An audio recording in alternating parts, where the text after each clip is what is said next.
Et coucou YouTube, aujourd'hui on se retrouve pour le 21e petit cadeau que Games Workshop nous fait. Cadeau, je ne sais pas trop, mais ça sent le poisson, effectivement, ça sent le mérou, le taux. Voilà, petit tacle gratuit, des poutous à vous, les joueurs taux. Et j'ai une presque aussi native contre vous que contre les joueurs qui jouent Eldar. Mais ça, c'est traumatisme des précédentes vies que j'ai eues.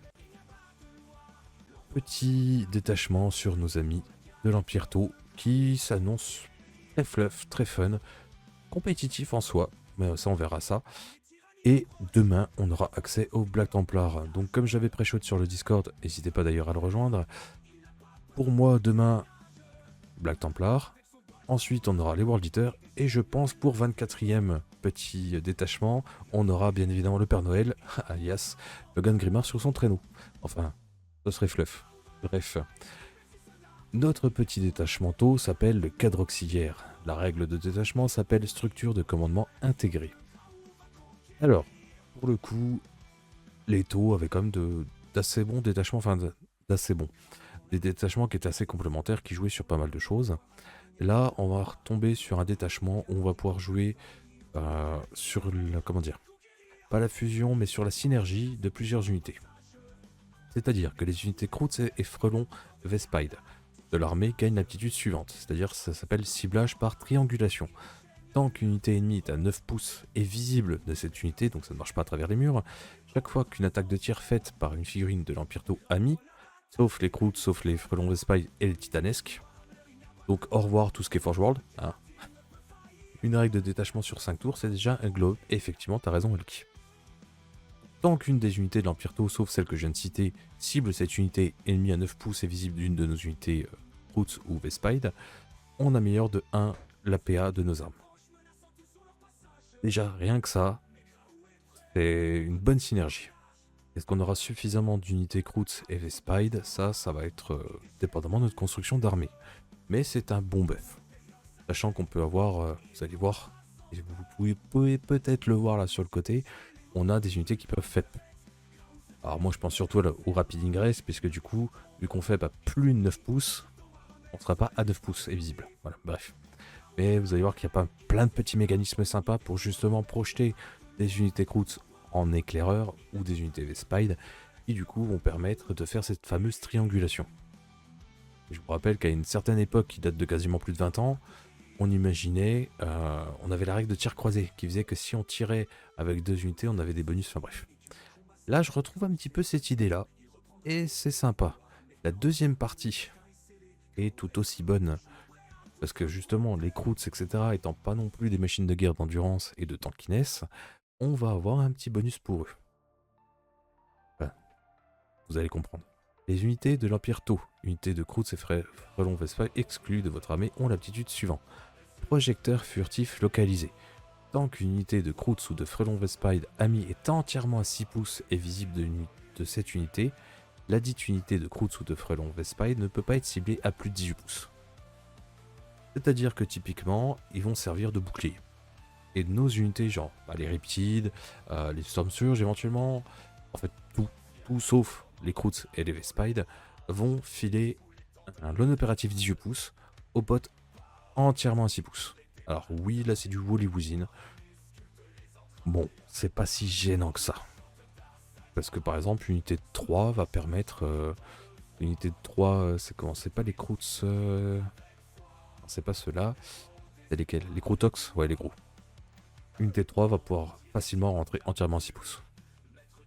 C'est pas gênant du tout. Et eux, du coup, seront l'on opérative. Pareil pour les chiens Kroots.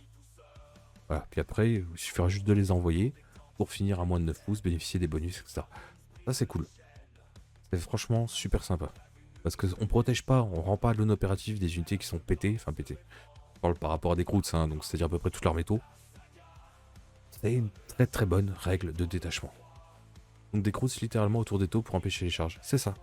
Ça reste fluff, c'est les auxiliaires qui vont protéger par leur corps physiquement des charges, etc. et les encaisser et donner justement des bonus. Quand leurs copains qui les protègent vont tirer sur des cibles qui sont proches des Kroots. Des Kroots ou des Vespide, hein, peu importe. Je trouve ça, c'est une très très bonne synergie, c'est super fluff.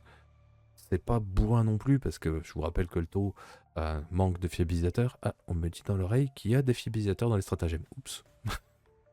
Allez, je sale un peu, mais c'est bon. Franchement, c'est bon. Et c'est une règle de détachement qui, tant que vous avez des unités Kroots et Vespide, va fonctionner.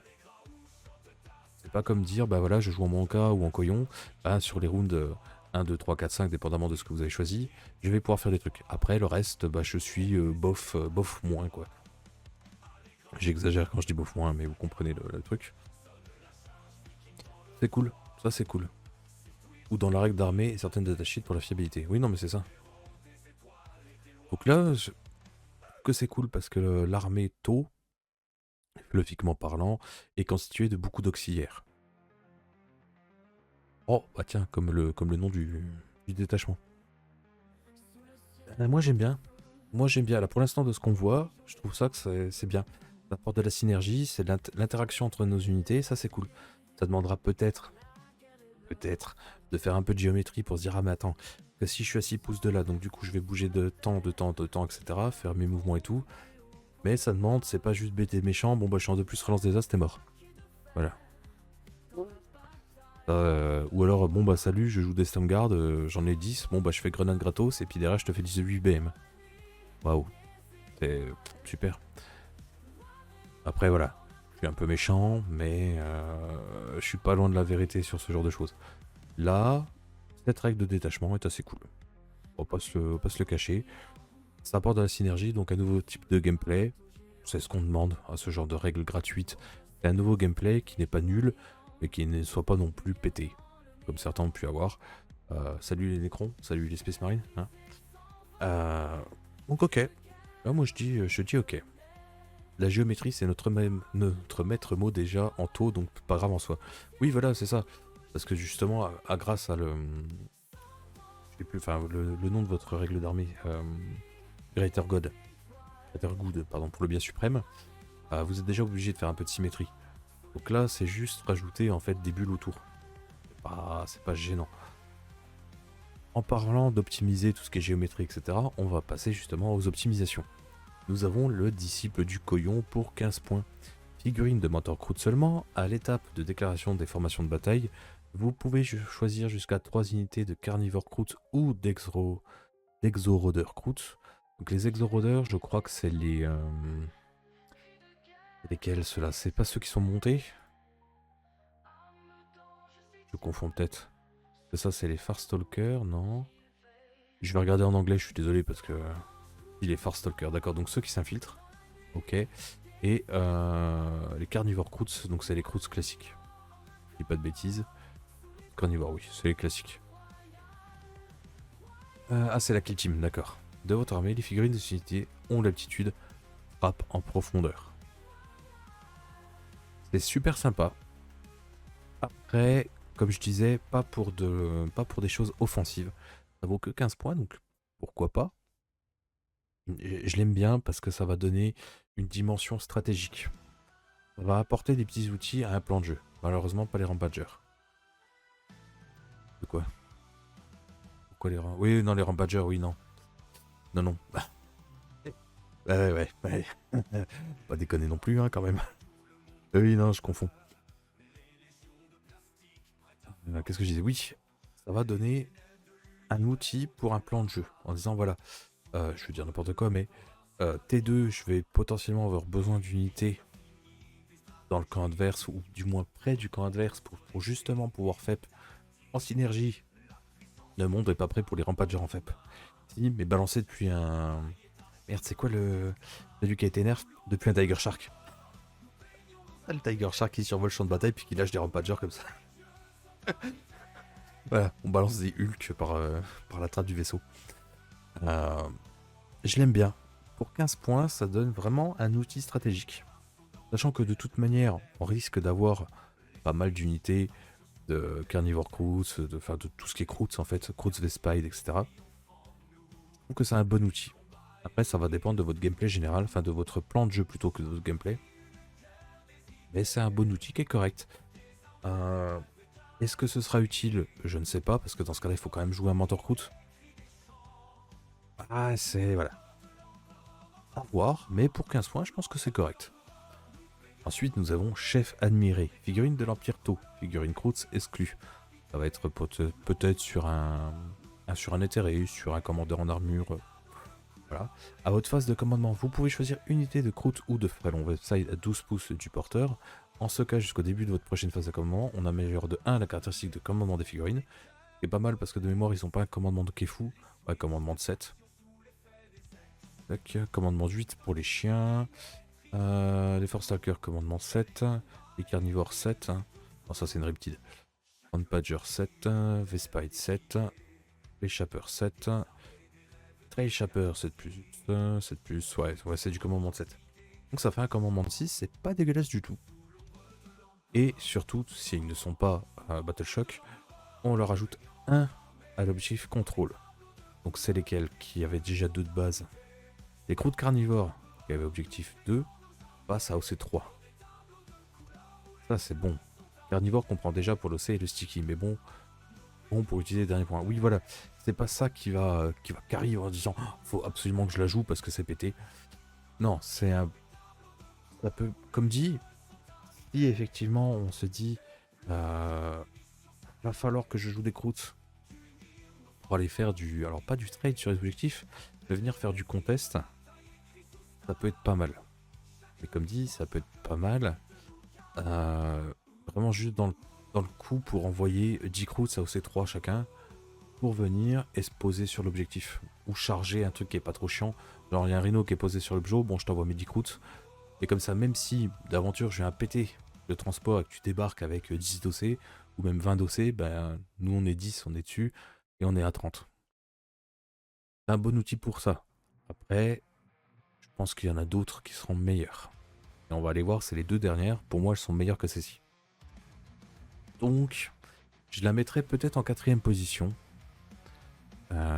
Oui, c'est ça. Je la mettrai peut-être en 4ème position, mais à voir.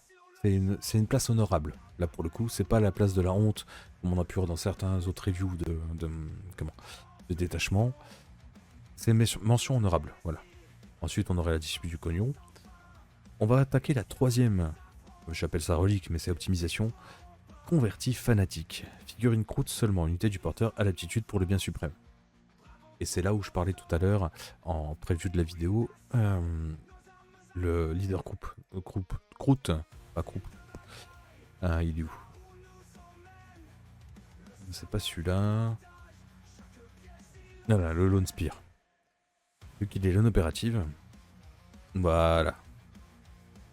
Ça, je trouve que ça vachement bon parce que du coup, il va pouvoir énormément synergiser avec une copine à côté. Vous allez comprendre pourquoi après. Pourquoi je parle d'avoir une unité lone opérative à côté qui va pouvoir être très très gentil avec sa copine Riptide. Hein. Parce que moi, il y a des trucs... Heavy Burst Canon qui pourra passer force 8. Alors oui, c'est que -1. Mais bon, avec la règle, on peut passer -2. Hein. Voilà. Après, il y a d'autres combinaisons. Hein. Mais déjà là, pour moi, c'est le porteur idéal. Parce que du coup, on va pouvoir faire bénéficier à l'unité le bien suprême, d'accord, donc être observateur à tout hasard. Et être lone opératif, donc on est sûr que ce lone up là ne va pas mourir. Enfin, du moins, pas tout de suite en l'occurrence. Après, comme dit, à voir, est-ce qu'on a vraiment besoin d'un lone up 12, sachant qu'à 6 pouces, on a un lone up 18. Ça va dépendre des tables dans lesquelles vous jouez. Si vous avez juste des tables classiques, dans le sens où vous ne suivez pas de plan, soit WTC ou Games Workshop, pourquoi pas? Le 18 peut suffire. Si on est sur du Games, le 18 ne suffira pas, parce qu'il y a quand même des énormes couloirs de tir, et 18 ça peut être short. Mais, comme dit j'ai encore une fois, le 12 en Games, enfin en WTC, le 12 parfois ne sert à rien, dépendamment de ce qu'on veut, de notre gameplay en général. Même d'être guidé, car le tir du Lone Spear est pas dégueu du tout, surtout avec son habilité quand tu follow avec une charge de Rampager. Alors pour le coup, je sais comment ça se tue, mais pas comment ça se joue. Tac, il va y avoir son tir. Ah oui, non mais son tir... Il a un tir à 36 qui est pas dégueulasse, hein. C'est un très très bon sniper qui touche à 3, force 6, moins 2, 3, heavy, précision. Donc c'est un bon tir de sniper, et sinon il y a le javelin. Alors, le javelin est plus défensif, hein, Déci-Tir, Blast, J4 Force 10 -2. Bon, ok. Mais le tir de sniper est pas dégueulasse du tout, hein. Pour 90 points, alors, 90 points c'est un poil cher. Et comme dit, on paye le NOP, on paye le scout, on paye le stealth, enfin voilà. On paye plein de trucs. Et le fait que voilà, on permet la reroll, la full relance des touches à unité croûte quand on a tiré sur une unité, voilà. Je pense qu'il a peut-être un poil cher, je l'aurais peut-être mis à 70. 80. Bon, après à voir. La javeline est top en couillon. Ah ok. Peut-être pour ça alors. Mais oui, effectivement, il a des bonnes stats. Hein. Il a des bonnes stats. Donc voilà, pour lui rajouter 10 points pour que lui puisse soit être observateur ou justement bénéficier avec une autre unité, pourquoi pas. Voilà. Et le dernier, qui est vachement sympa, il a bien baissé déjà, mais 70 j'aimerais. Ouais, 70 ce serait cool. Enfin, pour moi ça me paraît pas déconnant vu le profil. Parce que tu chopes au gars, que tu le pulvérises. Mais voilà, après c'est normal qu'il y ait des faiblesses quand même à un moment donné. Le module à verrouillage de transpondeur est la dernière optimisation qu'on va regarder. Elle vaut 25 points, et uniquement pour les figurines marcheurs. Avec l'aptitude frappe en profondeur. L'unité du porteur peut être placée grâce à cette aptitude frappe en profondeur à l'étape de renfort de notre première, deuxième ou troisième phase de mouvement, quelles que soient les règles de mission. À notre première phase de mouvement, quand vous placez l'unité du porteur, elle doit être placée à 12 pouces d'une ou plusieurs unités de Krauts ou de frelons Vespide, amis, et à plus de 9 pouces comme d'habitude de toute unité ennemie, blablabla. Je la trouve excellente parce que du coup on peut effectuer une FEP T1. C'est très fort dans le cadre où on a le T1, qu'on a des infiltrateurs Krauts à tout hasard, ou des mouvements scouts de Krauts.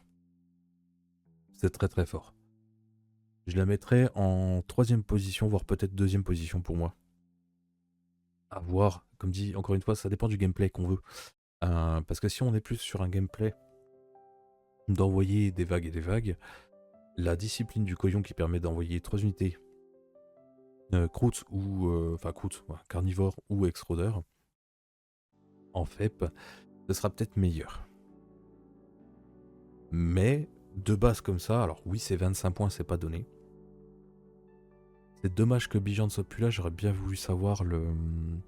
Il fait arriver en... Alors lui c'est pas en faible, c'est en réserve stratégique je crois, et il fait arriver un pack de loup, de loup tonnerre en attaque de flanc, et je sais plus combien vaut l'optimisation.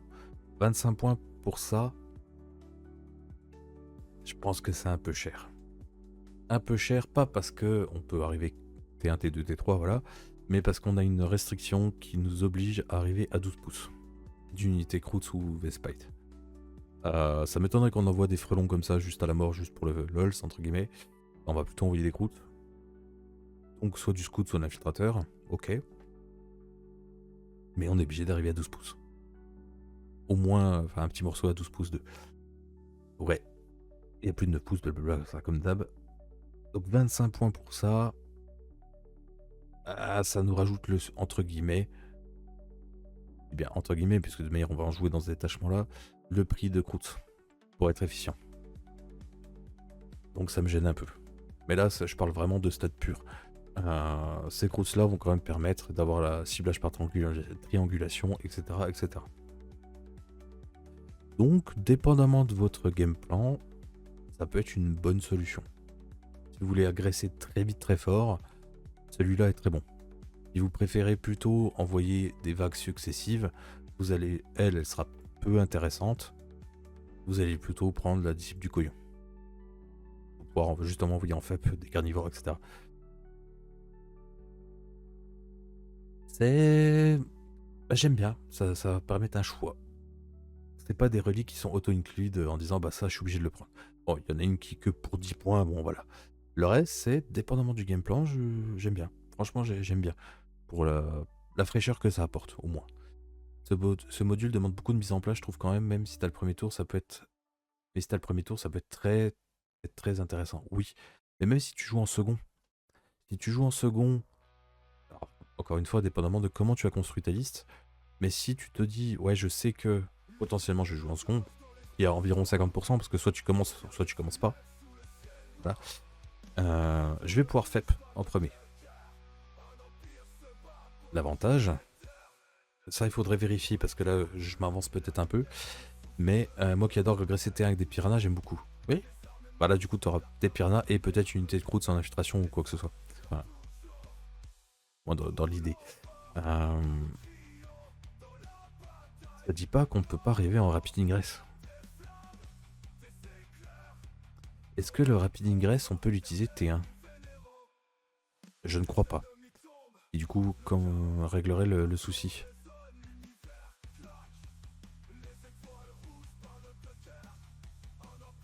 Parce que là, j'ai un doute. C'était quoi ces noms? J'ai entendu du bruit. Peut-être une pub. Votre phase de mouvement. À l'étape de renfort de votre première, oui. Mais oui, donc non, j'ai rien dit.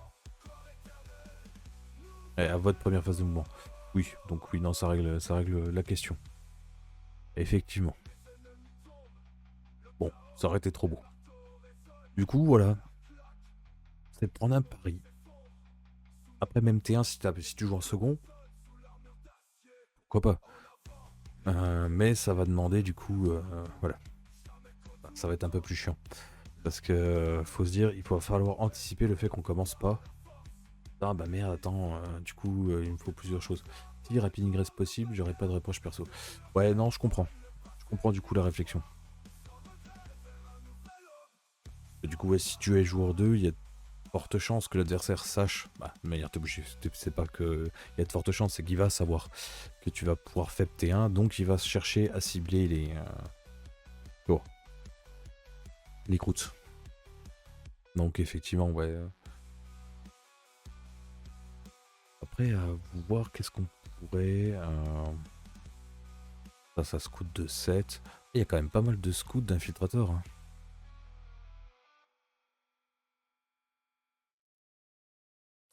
Après, je vois le Croûte Flèche Chapper là. Il est sur socle de combien? 32 mm. Filtre, scout. Il y a peut-être moyen de mettre. Alors, c'est peut-être débile, hein. Mais de lui l'infiltrer tout seul. Pas qu'il soit chopable par une ligne de vue. En regardant, tu vois, si tu viens comme ça, tu me verras pas, là tu me verras pas. Et comme ça, au moins, on sait que là, on va pouvoir faire un autre T1. Après, il est peut-être utile en autre chose. Hein. Mais après, ce creuset tête devant, c'est la base en taux pour moi. Oui, les First Stalker, le Lone Spear, les Chappers solo en infiltration. Ouais, voilà. Je me dis, ça peut être. Après, ça demande de construire le truc. Ah non, pas le Lone Spear, my bad. Non, non, pas le Lone Spear. Le Lone Spear, il vaut trop cher. Trop cher. Il vaut 90 points. Non, non, je pense que tu parlais du Flèche Chapper. Pour moi, le Flèche Chapper, il s'infiltre. Il a Scout 7. Franchement, il vaut que 45 points. Alors, c'est pénible parce que c'est un personnage. Donc si tu le mets tout seul et que l'autre il tire assassinat, tu peux être sûr et certain qu'il va vouloir lui baisser les gueules. Chose qui est entendable, d'accord?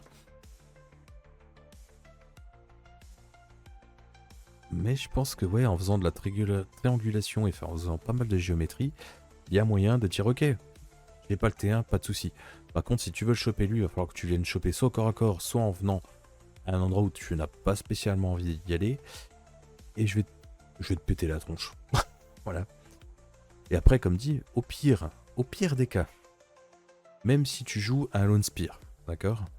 Le monsieur a quand même Scout 7. Et il bouge de 12. Alors oui, effectivement, il est monté, etc. Donc il va pas pouvoir traverser les murs et tout. Mais tu fais déjà ton mouvement Scout de 7. Je t'ai dit, de toute manière, le mec pourra pas me tirer dessus, blablabla. À ta phase de mouvement, tu bouges de 12. Au pire, t'advances. Pour vraiment envoyer cette balise, j'exagère, mais il faut imaginer une balise vivante. Et t'envoies ta balise loin, loin, loin, loin. Avec le non-up, t'es à peu près tranquille. Le non-up 12 cette fois-ci. Mais ça fait cher. Là, pour le coup, ça fait cher. Parce que 90 points, je suis pas. Alors que l'autre, il est qu'à 45.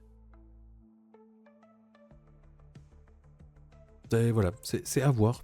Je pense qu'il y a plein de choses à tester et c'est ça qui est cool avec les nouveaux détachements. Le Unspear peut bouger proche, laisser faire le module et une fois qu'il a tiré, il rebouge de 6 se cacher. Oui. Voilà. C'est une possibilité. Et c'est ça qui. Enfin, trouve que Games, dans sa globalité, sauf pour l'ADMEC, le TS, il y en a un autre aussi que j'ai râlé, les Drukhari, où je trouve qu'ils ont fait, c'est pas fou. Mais comme dit, 3 sur 24, alors on n'a pas encore les deux derniers, hein. Enfin, on n'a pas encore le BT, le World Eater et puis le Space Wolf. Donc pour l'instant, 3 détachements qui sont vraiment pas dingues et qui sont soit mal écrits, soit qui n'apportent rien, ou qui sont nazes, hein, soyons honnêtes. Tout le reste, ça donne envie de tester des choses. Dépendamment du terrain, bien sûr, mais il y a une piste à creuser. Non, c'est ça. Et ça va dépendre bien évidemment de la table. Mais de toute manière, chaque game plan ne survit pas au contact de l'adversaire. Ouais. C'est parce que les dés te disent non. Alors c'est en 2 plus relance des As. As. Bon, ça va, relançable, As. Et ben justement, je l'ai dans le... Bref, dans le dos. Dans le dos, bien sûr, dans le dos. Moi, je dis ok. Pour l'instant, moi, je dis ok. Ça donne envie de tester des trucs. Et là, on en est Hannibal the A-Team. Voilà, je ne dirai rien, mais c'est une série que j'ai connue et pourtant je n'ai que 33 ans. Et j'en suis très très fan. Bref. Là, on n'a vu que les optimisations et la règle de détachement, et ça donne déjà envie de tester plein de trucs. Et ça, je trouve super cool. Là-dessus, Games Workshop a bien réussi à nous donner cette envie de chercher des trucs. Enfin, je sais pas ce que vous en pensez. Vous laisserez un petit commentaire sur la vidéo. D'ailleurs, on laisse le petit pouce bleu, on partage, on écrit Amor les Xenos, par exemple, dans les commentaires, si vous êtes joué sur Space Marine. Sinon, vous marquez Amor l'Imperium, ça suffit. Parce que le chaos n'a rien fait de mal au final. Là, on va passer du coup au stratagème. Et il y en a 2 où moi, ça me rappelle de mauvais souvenirs, et enfin, il y en a un qui me rappelle de mauvais souvenirs, et un qui, par contre, je comprends pas. Pourtant, j'aime bien tout ce qui est fluff, etc. Sauf Magnus, qui a fait du mal. No comment. C'est pour ça qu'il a chopé un détachement à chier. Bref, passons. On va attaquer les stratagèmes, la modification expérimentale. À notre phase de tir ou à la phase de combat, une unité croûte ou de frelon vaisseau de notre armée qui n'a pas été choisie pour tirer ou combattre à cette phase. Jusqu'à la fin de la phase, on améliore de 1 la pénétration d'armure dont sont équipées les figurines de votre unité. Alors sur les croûtes, il y a beaucoup de choses à regarder. Ça, je vous laisserai aller voir parce que franchement, on a les Croûtox Rider, on a les Croûtes Flèche Chapper, on a les Croûtes Lone Spear, bon, qui peut passer PA-3-3 le tir de snipe. Hein. Alors, sur lui, c'est pas le plus opti, hein, mais le tir de snipe, qui touchera peut-être à 2+, si on en évite, Force 6-3-3, le petit perso qui a 3 points de vie va pas kiffer. Les croûtes sont vraiment pas de PA. Oui, mais en même temps, ils ont des petites carabines. Ah, on a un petit bonus de PA-1. Franchement, c'est cool. C'était lesquels, les gros pépères? Par 3, non, c'est pas lui. C'est pas lui non plus. Où est-ce que j'ai... Les Croûtox, voilà, je crois que c'est ça, voilà.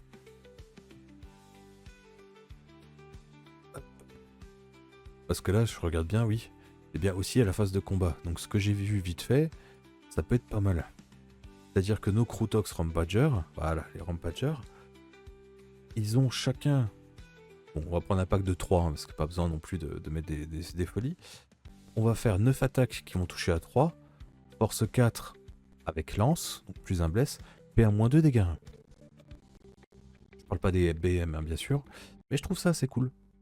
Et en plus, on a des extra attaques sustain. Surtout qu'ils font déjà mal avec leur PA1. C'est ça.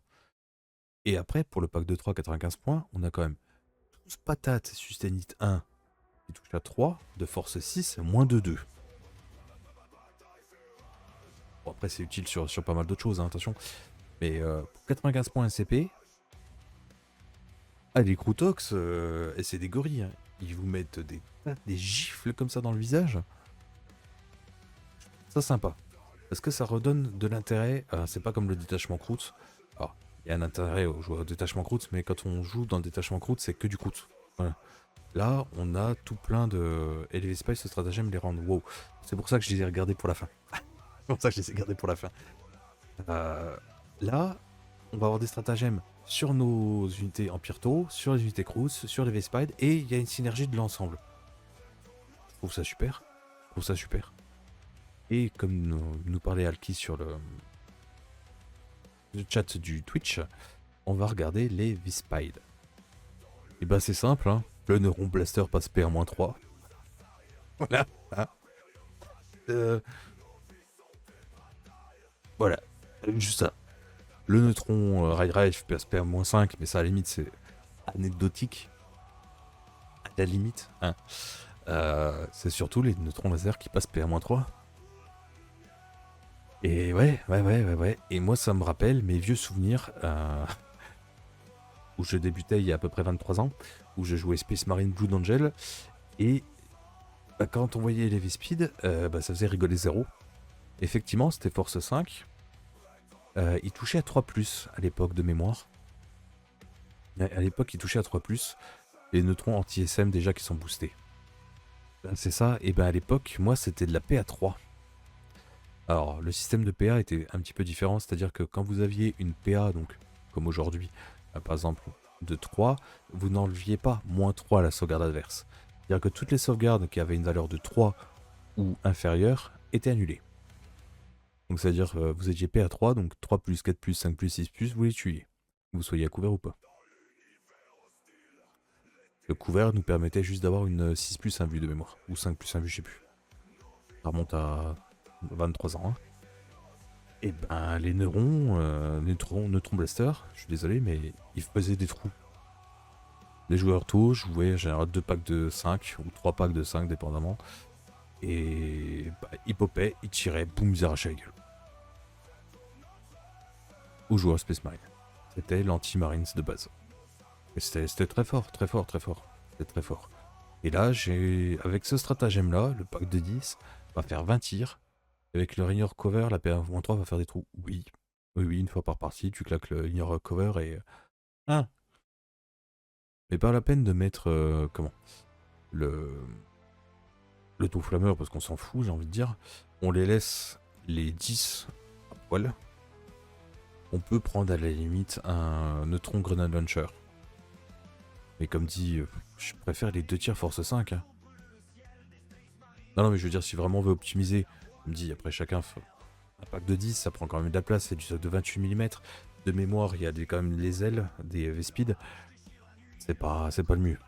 Mais ça permet de se dire, ah, si j'en joue 10, peut-être que, avec ce stratagème-là, je vais pouvoir faire un trou dans du Marines.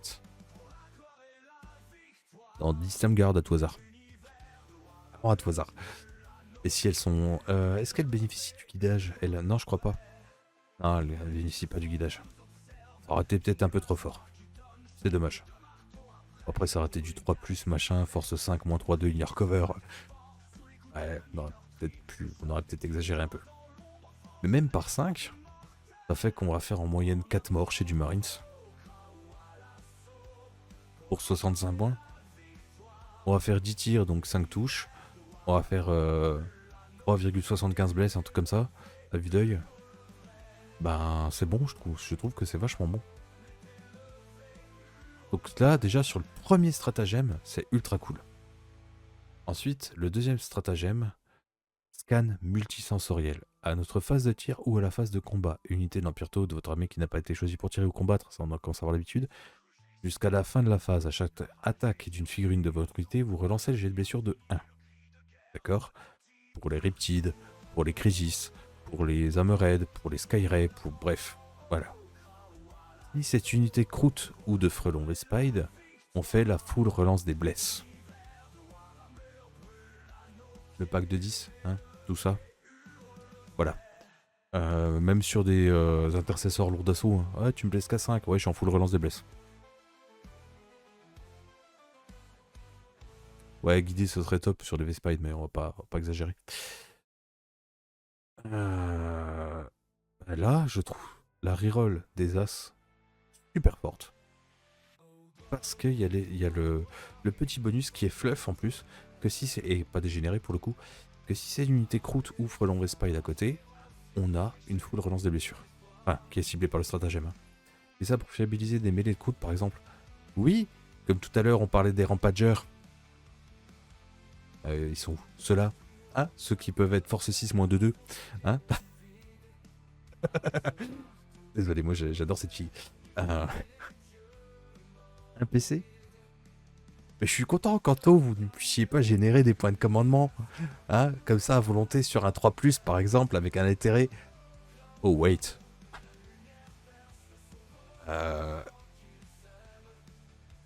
Voilà, quoi. Hein, mais les croûtes, d'ailleurs, qui ont le Warshapper qui fait le stratagème gratos. Bah voilà, ah, c'est 4+, pardon. Excusez-moi, monsieur Elki, pardon à tous les joueurs que j'ai pu offenser. Désolé, vous pouvez générer sur un 4+. Excusez-moi du peu. Il y en a qui peuvent pas générer du tout. Non mais voilà. Je taunte gentiment, mais ce stratagème est super. Si on joue pas Kroots ou Vespide, c'est du le bien suprême t'excuse. Il est bien parce que ce n'est qu'une reroll à une unité, tir au combat, des as à la blesse. Donc c'est pas... C'est une reroll. Enfin, on va reroll tous les as, mais voilà. Et si on est Kroots ou Vespide, c'est full relance. C'est pas dégénéré. C'est pour ça qu'il vaut qu'un PC, je trouve ça bien. Il est fort par l'utilisation, mais il n'est pas dégénéré parce que par exemple, c'est pas vous choisissez gratuitement une unité qui a un Pyrto et c'est reroll des as à blesse, et si une unité Kroots à 6 pouces par exemple, on fait la full relance pour les deux. Voilà, attention, on aurait pu avoir des trucs comme ça. Là pour le coup, reroll des as à la blesse sur une unité, ok. Si c'est une unité Kroots ou Vespide, c'est la full relance des blesses. Ça donne un intérêt fou, ce stratagème est génial. Mais reroll 1 de la blessure sur l'unité de Farsight, gratuit aussi, qui a déjà un +1 par exemple. Oui, là c'est des couches de combo. Là je trouve ça super. Ça marche vraiment bien avec avec la synergie du détachement, de la volonté de jouer des Kroots qui sont épaulés par l'Empirto, qui eux-mêmes sont épaulés par les Kroots et les Vespide. Je trouve ça super. Nous avons aussi manœuvre imbriquée. À la fin de la phase de combat, une unité d'Empirto de notre armée qui était éligible pour combattre à cette phase. Donc ça veut dire qu'elle était engagée à un moment donné.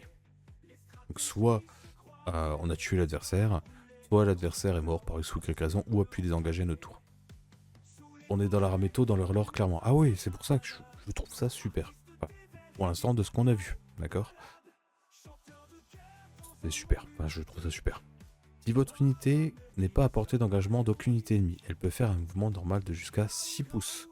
Sinon, votre unité peut faire un mouvement de retraite. Elle ne peut embarquer dans un transport à la fin de ce mouvement si elle a débarqué d'un transport ce tour.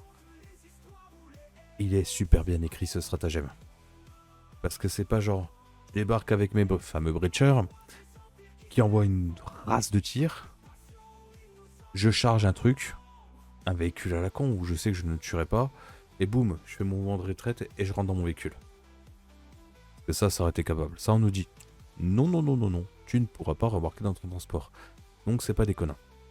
Ça va nous permettre, en tant que taux, tous ceux qui font potentiellement des charges durant le tour adverse. Il est trop cool. Je vais même te montrer qu'il est ultra balèze. Situationnel, d'accord, mais il est... Alors, mes mots vont peut-être être un peu forts, mais il est game breaker. Il est game breaker parce que... Désolé, hein, je vais être méchant, mais il est anti-jeu. Je vais me dire, ouais, pourquoi c'est bon, c'est juste un mouvement de retraite, etc. Alors oui et non. Il est très fluff. Il est très fluff. Mais c'est ce genre de stratagème qui me donne envie de cracher sur les taux. Alors pas méchamment parce que vous y êtes pour rien, mais celui qui l'a écrit n'aurait pas dû l'écrire. Parce que malheureusement, quand tu joues par exemple World Beater, quand tu joues cliquer par des cultistes sur des unités qui n'ont pas fallback de tir, là, le truc c'est que c'est à la fin de la phase de combat. Donc si c'est au tour adverse, généralement le mec t'a chargé, voilà, donc tu peux fallback normal. Hein. Mais moi c'est pas comme ça que je le vois. Alors, que vous ayez un fallback gratos, un fallback et tir par exemple, ça ne m'aurait pas choqué.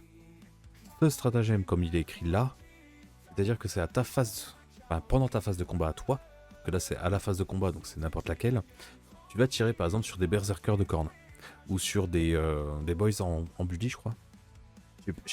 Faudrait que Pandar il me confirme ou pas, mais je sais qu'en orc, il y a un truc où tu peux tirer dessus, et quand tu leur fais des pertes, ils doivent faire ce qu'on appelle un mouvement de surge en anglais, un mouvement de vers la cible qui t'a tiré dessus. Bref, il y a plusieurs mécaniques comme ça. Et là, nous, on le paye en coup en point dans ces unités-là. Et ça veut dire que si tu te fais engager parce que tu as été trop près, bah, c'est la sanction. Tu le fais en connaissance de cause. On n'est pas sur AOS où on essaye de gap l'autre, de lui foutre une carotte, voilà. Là, c'est attention, si tu viens tant et que tu tires, bah, je vais pouvoir faire un mouvement de X pouces. Ou un D6 ou peu importe. Et ce stratagème-là, pour ça, je trouve que c'est chier. Parce que là, le mec, tu lui as tiré dessus, tu viens 6 pouces, tu lui rases. Alors c'est normal, hein, puisque bah, c'est la phase de tir du taux, elle est connue pour être létale, c'est normal, puisque vous avez que ça, entre guillemets. Même si là, il y a quand même des bons stratagèmes pour vos unités CAC de Kroots. Là, je trouve que c'est un peu dégueulasse. Que pour un CP, ben ok, je me casse. Ouais, mais tu as pris le risque de venir à 6 pouces. Enfin, 6 pouces. Là, je parle de 6 pouces parce que c'est faire un mouvement de 6 pouces. Hein. Tu te mets à 7 pouces, l'autre tu regardes, tu fais blablabla, voilà. C'est le jeu.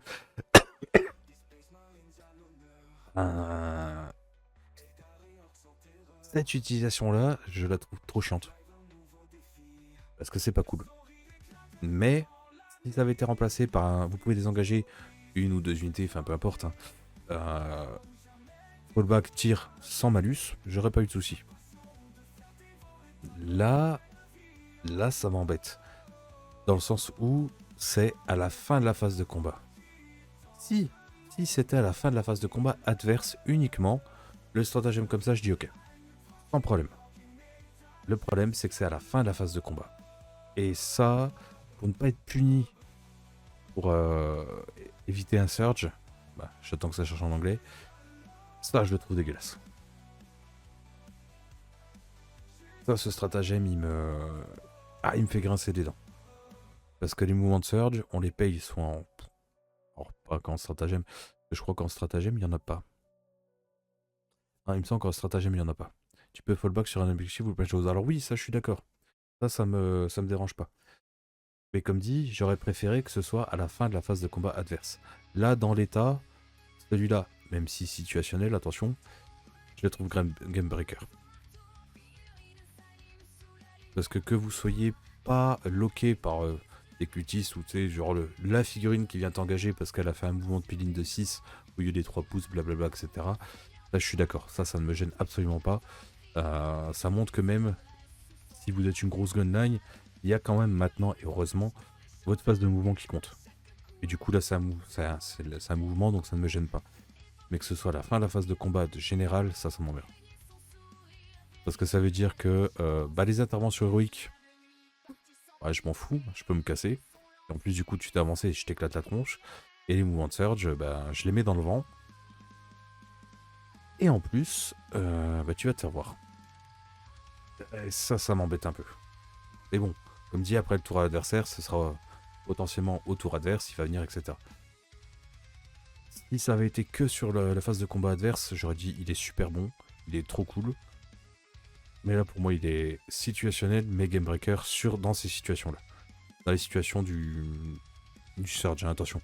Sinon, il est très bon. Sinon, il est très très bon.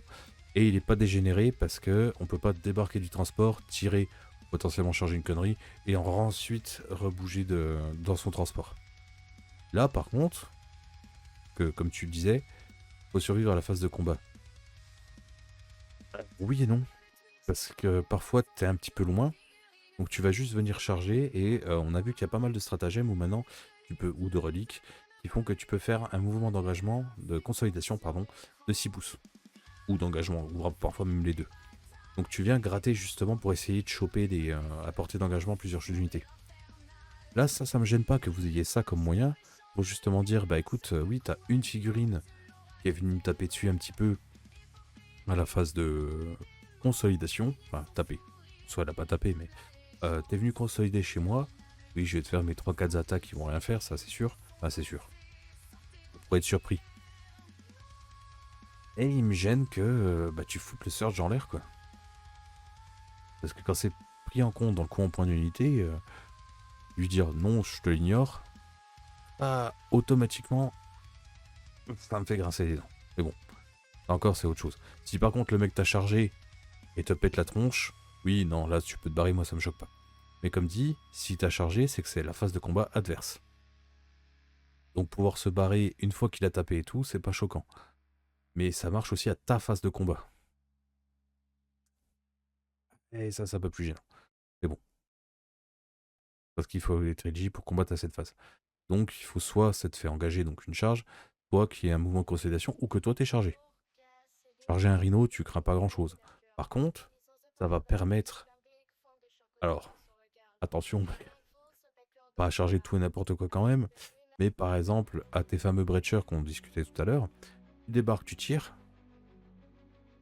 quitte à charger par exemple un rhino, bien tu fais ton mouvement de 2d6, hein, tu charges, et à la fin de la phase de combat, tu claques ce stratagème pour rebouger de 6, et aller faire un enemy lines par exemple, aller faire un quart de table, prendre un objectif, ou même pire que ça, on teste un objet. Il est très très fort, il y a juste le truc que je lâche pas, que ça fout en l'air des mouvements de surge, et ça c'est naze. Mais bon, c'est situationnel parce que s'il n'y a pas de surge en face, enfin de mouvement de tu me tires dessus, tu me fais des morts, j'avance, voilà, ce sera pas gênant en soi.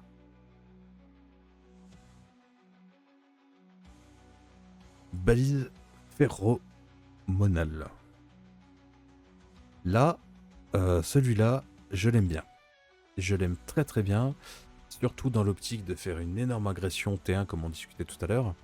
La balise phéromonale, désolé pour le bégaiement, mais bon voilà, à notre phase de mouvement, unité croûte ou Vespide, qui je rappelle les Vespide ont une arme d'assaut, hein. Lorsqu'elles font un mouvement d'advance, on fait 6 pouces. Ça va permettre d'envoyer de façon stable et certaine des unités très très loin chez l'adversaire. Voilà, les Vespide qui font 18 pouces T1, ils se mettent à 9 pouces d'un adversaire pour lui donner, tu vas te faire tirer dessus, tu auras encore moins 1 DPA sur les attaques qui vont arriver. Voilà. Voilà. En ligne droite pour fiabiliser le module justement d'amélioration. Oui. Oui. Ouais. Clairement. Voilà. Celui-là est très très bon. Pour du mouvement, sachant que Warhammer est un jeu de mouvement, mine de rien, on dirait pas, mais si. Et c'est excellent. C'est excellent. C'est excellent. Et je suis content que ce soit que sur les croûtes et les Vespide. Comme ça force la synergie. Ça force la synergie avec le reste de leurs métaux. Alors peut-être qu'il faudra trouver, alors ça je laisserai aux spécialistes tôt bien sûr, le bon soin de voir quelle est la proportion Tau Empire et va être Croûte, etc. Mais c'est un très très bon stratagème. Justement dans le game plan en se disant, voilà T1, si je l'ai, j'ai mon UT infiltré Croûte. Si je l'ai pas, j'ai quand même 5 Vespide que j'ai laissé sur table qui vont faire tout droit. Ce que j'aime le plus, c'est que ça demande à s'approcher comme le détachement Exormur, ça met en avant l'agressivité de l'armée. C'est ça. C'est pas, tu as 72 pouces de toi, je te tire 100 lignes de vue, on de plus relance des as, et derrière c'est de la PA-5 qui recover. Des Wound sur 2+. J'exagère. Ça demande ça demande l'interactivité. C'est pas de l'interactivité. Mais c'est-à-dire qu'on va mettre le joueur tôt qui joue ce détachement-là, va mettre en place des stratégies qui vont permettre l'interaction avec l'adversaire. Dans le sens où, attention, je vais pouvoir faire ce genre de mouvement-là, etc. L'adversaire va devoir réfléchir pour faire mentir les gens qui pensent qu'on se déploie sur le bord de table, quoi. Ouais, exactement, c'est exactement ça. Et ça va être du mouvement, d'envoyer des unités en reconnaissance ou en petite frappe suicide, ce genre de choses. Et l'adversaire, lui, en se disant, attends, il va pouvoir peut-être positionner comme ça, donc il faut... Pour moi, c'est l'interactivité de cerveau. J'ai pas les termes, mais vous voyez l'idée. C'est que c'est pas des trucs de plus relance des as, t'es mort, tu dégages. C'est je vais devoir mettre en place certaines conditions pour pouvoir, et là c'est physiquement, pour pouvoir avoir des bonus qui vont déclencher des synergies chez moi. Ces synergies-là, tu peux les tuer en tuant que, par exemple, que les Croûtes ou les Vespide, attention. C'est pour ça que je parlais tout à l'heure d'équilibre dans les points. Ça en fait partie. Parce que par exemple, les Vespide, Est-ce qu'on n'aurait pas préféré les avoir en FEP pour faire un objectif ou quoi? Là, si par exemple on n'a pas prévu sur notre game plan général d'infiltrer des croûtes et que par exemple on n'a pas le T1, on a toujours les Vespailles sur le côté. Ça c'est cool. C'est cool. C'est un bon outil, c'est vachement bien. Expertise étrangère. À notre phase de mouvement, pour un CP, une unité de l'Empire Tau de notre armée. Jusqu'à la fin du tour, votre unité est éligible pour tirer à un tour ou à la Advance. Déjà, Advance Tier. Un PC, c'est super fort. D'accord? Pour ça que tout à l'heure, la balise phéromonale qui permet de faire un mouvement d'Advance de 6 pouces, c'est que pour les croûtes, c'est les V-Spide. Perso, pour moi, ça met en avant la plus grande force de l'armée, qui n'est pas le tir, mais la mobilité. Bien sûr, notre tir est très bon, mais ça, notre plus grosse force pour moi. Oui. Alors, pour moi, votre plus grande force, c'est bien le tir, parce que la mobilité, c'est pour les Eldar. Vous, en fait, les Eldar sont censés tirer moins fort que vous, mais plus précis. Vous êtes censé tirer très fort, en ayant quand même une mobilité correcte. Voilà. Oui, Advance Tier, on a un détachement qui donne assaut les 3 premiers tours, qui est vraiment cool. Oui, voilà. Donc là, on a Advance pour un CP sur n'importe quelle unité de l'Empire Tau. Si cette unité croûte ou V-Spy, jusqu'à la fin du tour, votre unité est éligible pour déclarer une charge en un tour où elle a avancé également. Alors, je vais pas prendre les V-Spy parce que bon, ça bouge que de 12, et c'est pas des machines de guerre. Mais moi, je vois mes petits Rampagers tout à l'heure, ils sont où? Bah là. Ça coûte 7. Bouge de 7. Advance de 6 auto. Charge. T1. À court pas vite, T1 tu fais 14 plus 6, tu fais 20 pouces. En ayant le T1. En ayant le T1, tes Rampagers font 20 pouces. Alors, heureusement de mémoire, c'est pas de l'infanterie, voilà, c'est du monté. Donc il faut un couloir. Bah heureusement. Heureusement, parce que T1, si en commençant en premier bien sûr, tu fais 20 pouces. Tu es à 4 pouces de la ligne de l'adversaire. Si tu es sur une map où tu as 24 pouces entre les deux. Je rappelle que pas mal de cartes sont en quart de table. Et entre les deux camps, il n'y a que 18 pouces. Voilà. Alors oui, c'est un pari. Pire, le pari vaut que 95 points et 2 CP. Alors ça demande d'avoir réussi le 4+ sur les terrés, de pas de devoir discard de cartes, etc. Je suis d'accord. Mais c'est cool. Je suis désolé, mais c'est super cool. Alors oui, du coup, t'auras pas le plus 1 PA au corps à corps. Ah, je suis d'accord. On peut pas tout avoir, hein, parce que là c'est 3 CP. Hein. Faut pas exagérer. Mais là, Dun Charge, c'est vachement cool, je trouve. Et encore, et encore. Et là, on parle de puissance brute. Mais je suis un petit vicieux qui joue mec, qui du coup n'a pas spécialement une puissance de feu ni de corps à corps énorme. Et moi, je me dis, on est en cours de partie entre guillemets.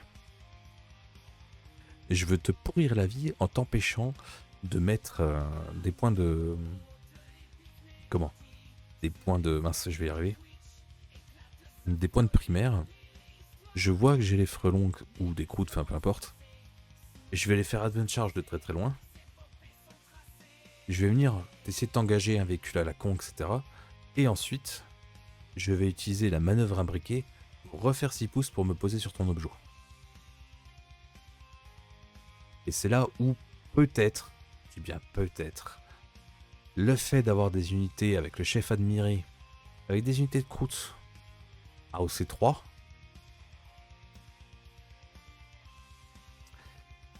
pour aller deny l'adversaire, l'objectif de l'adversaire super loin, ça peut rentrer dans un game plan. Pas que c'est fort, mais ça peut être, ça peut peut-être donner des envies de game plan général. En disant, bah voilà, tous les tours, je t'envoie un pack de croûtes pour venir te deny les objets. Pourquoi pas? Attention, je dis pas que c'est le truc qu'il faut faire, mais stratégiquement parlant, ça se tient. Et nous avons le tir guidé. Qui Celui-là, j'ai du mal.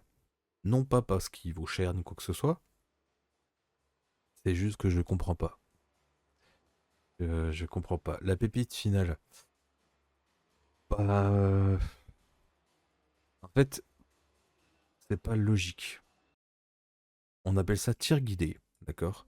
Ces guerriers de feu utilisent des données transmises par les unités d'auxiliaires étrangères pour maximiser leur précision et ajuster leur tir sur les failles qu'ils n'auraient peut-être pas détectées. Moi, ce qui m'embête, c'est qu'à notre phase de tir, pour un point de com, une unité de l'Empire Tau de notre armée, sauf Krutz et Frelon Vespide, n'a pas été choisi pour tirer à cette phase comme d'habitude. On ajoute 1 à la caractéristique de force des armes de tir. Si on a une unité entièrement à 9 pouces d'une unité amie Krutz ou Vespide, on ajoute 2 à la force. Alors c'est très fort.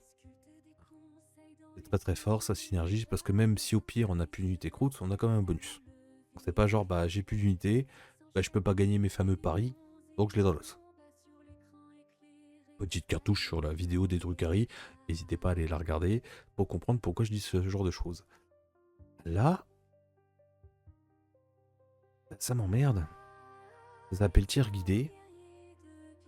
Ça... Non? Pourquoi 2 à la force? Moi j'aurais mis, je sais pas, une reroll des as à la touche et une full relance des touches. Tir guidé. C'est pas ça qui va faire que ton fusil va passer du du 9 mm à du 7,62 quoi. Ou alors, si on veut rester dans le fluff du petit paragraphe qui est là, t'as une PA de -1 sur tes armes, et si t'as une unité Krutz ou Frelon Vespide à 9 pouces, blablabla, de ton unité amie, tu as -2 à la PA, qui du coup pourrait devenir super fort. Et bah, les failles de l'armure, justement, c'est pas ça qui va faire passer ton 9 mm restera du 9 mm. Donc soit t'as un bonus pour toucher, mais vu que c'est capé, c'est pas non plus super bien en règle, c'est pour ça que moi j'aurais donné un bonus de pénétration d'armure, pour représenter le fait qu'il vise les points faibles de l'armure. Là, la force, tout à l'heure on l'évoquait, les Breachers c'est pas cool. La reptite c'est pas cool.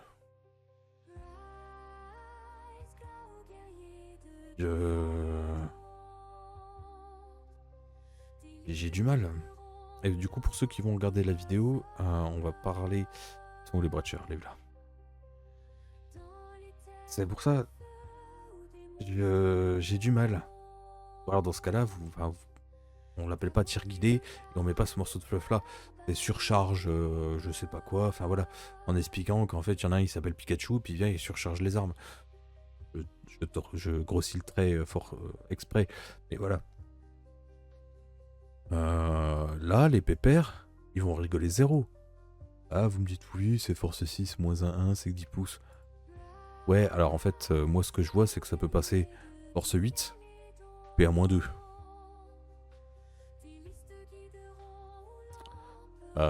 Ça me fait pas rire du tout. En termes de jeu, on a les Strike Team aussi, ils vont pouvoir devenir utiles, force 7, PA-1 potentiellement, mais bon, surtout les Breachers et les petites, clairement. Après, je pense qu'il y a peut-être même moyen de trouver avec les... dans l'idée d'agression et d'envoyer des vagues, enfin j'exagère, mais...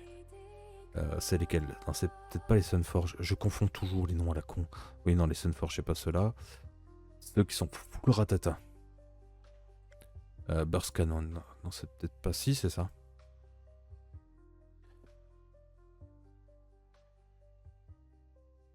Alors, pas en flammeur, parce que flammeur, c'est que force 4. Mais moi, je vois en full Burst Cannon, avec des drone guns, canons, etc. Hein. Bah moi, ça me fait pas rire du tout. Pour que 110 points, quand tu vas tirer sur n'importe quelle unité, sauf véhicule et monstre, t'as +1 à la PA. Donc tu peux monter à faire -2, force 7. Hein. Oui, tu n'es que dégâts, je suis d'accord. Mais là, moi, Pandars, il va pas aimer du tout. Hein. Ah, les orques, tu vas les faucher. Hein.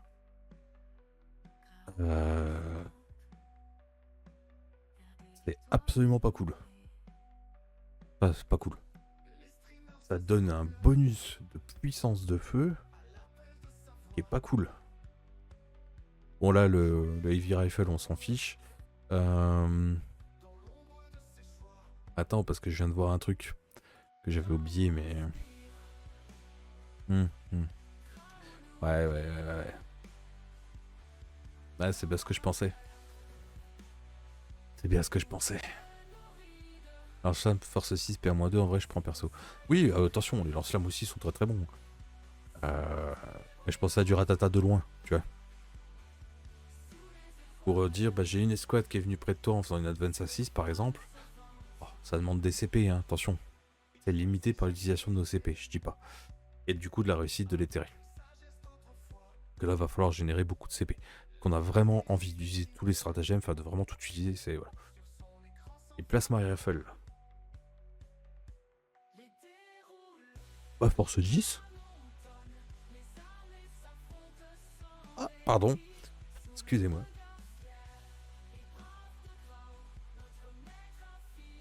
Ah oui, alors bah, les missiles peuvent passer force 9, P1-2, etc.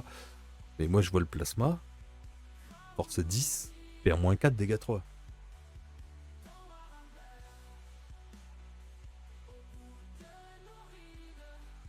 Sans compter le guidage, etc. La full relance des touches, machin. Ah oui, puis au pire, tu peux avoir la relance des assablesses aussi. Euh... ça commence un petit peu à faire beaucoup là. Alors oui, c'est 130 points, blablabla, etc. Tu veux rire, tu mets Farsight pour plus un bless à moins de 9 pouces. Ouais, voilà. Voilà, non mais ça peut devenir dégénéré entre guillemets. Je pense que là, le taux a eu un énorme boost. Non mais je sais, bah, c'est pour ça que le Tiger Shark a pris des points à la dernière data slate. C'est logique, non? Non, après, voilà, blague à part, ça fait pas rigoler, hein.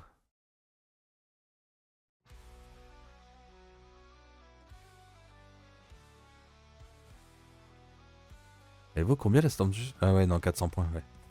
Ça compense la mort de notre cadre de riposte avec la data slate, oui. Oui, clairement. Ouais, clairement.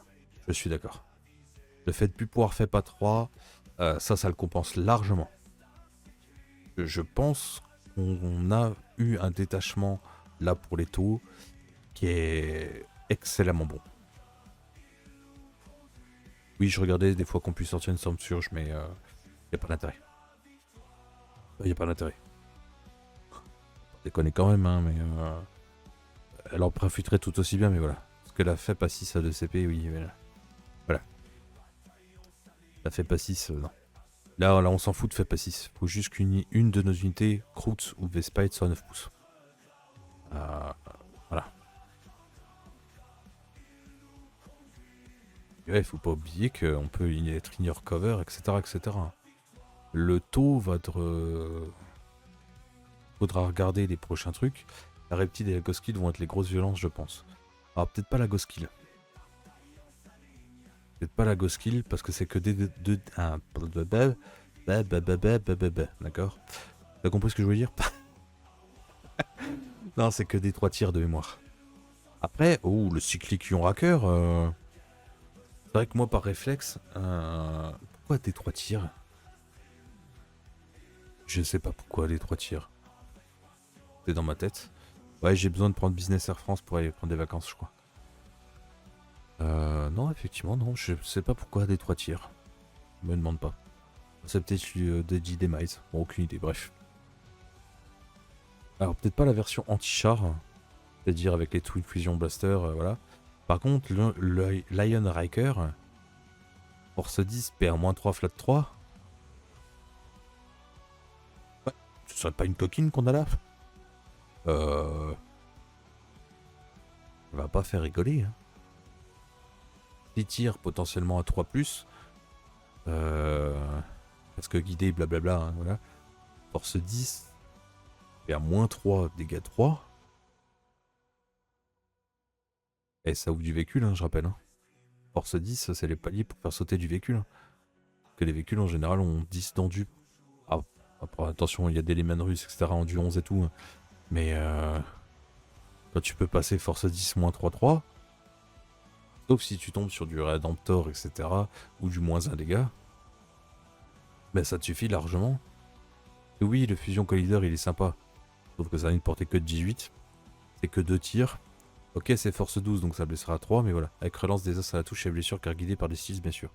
Oui, non mais voilà, je parle pas de toutes les interactions, mais la force 10 -3-3, ça ouvre exactement ce qu'il faut, quoi. C'est la bonne stat pour faire sauter du blindé, quoi. Donc plus besoin du fusion collider, qui oui, ok, il est cool. Force 12 -4, voilà. Mais tu t'en fous en fait. C'est dégâts des 6. Alors tu peux avoir plus 2 si t'as un portée de fusion, blablabla. T'en fous, quoi. Là tu les vois à distance. Regarde pas la reptile alors, hein, car c'est pire.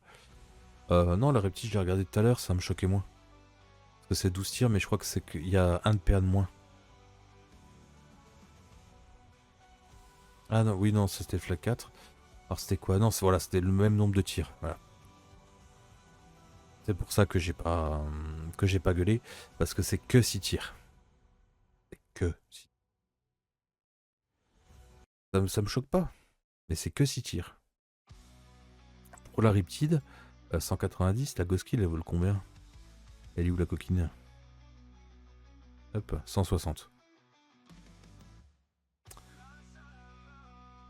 Ça va dépendre de ce qu'on veut. Dans un sens, la Riptide est pas meilleure que la Ghost Kill. Que oui, la Riptide tire à 72 pouces. C'est vrai, c'est vrai. Sauf que l'autre, elle est non-opérative. Elle tire qu'à 36, c'est vrai. Mais elle est non-opérative. Donc, je pense que c'est kiff-kiff. Je pense que c'est kiff-kiff, ça va dépendre de notre volonté de construire notre gameplay. Non mais la Raptide ignore déjà Steels, elle tank mieux. Ah oui, elle peut ignorer Steels, voilà. Bah c'est ça, elle va mieux tanker que la Ghost Kill, mais parce qu'elle va pouvoir se faire tirer dessus. Donc c'est normal qu'elle tank mieux, entre guillemets. Parce que l'autre, voilà. Au corps à corps, je pense que c'est pareil. Il y en a une qui est dégâts 4, l'autre qui est dégâts 3. Ça va dépendre de ce qu'on a besoin dans la liste. Si on n'a pas d'anti-char, ouais, on met des reptiles. Pour les primaires, ouais. Et après, comme dit, pour les primaires, moi, dans ce détachement-là, est-ce que les Croots sont battle line? Non, ils sont pas battle line, donc tu n'auras que 3 packs de Croots. Enfin, 3 packs de chaque datasheet de Croots, ça on s'entend. Ouais, ça me choque pas. Ça me choque pas. Mais je trouve que le détachement, malheureusement, non. Non, mais c'est bien. Parce que quand je vois ce genre de détachement, 6 packs de Croots qui s'infilent, qui ont sticky, machin. C'est bon, hein? On va se calmer quand même, monsieur. Non, on va se calmer. Non, c'est ok. C'est ok. Et si c'est ok pour vous aussi sur YouTube, on lâche le petit pouce bleu et on se dit à demain pour les Black Templars. Ciao, ciao.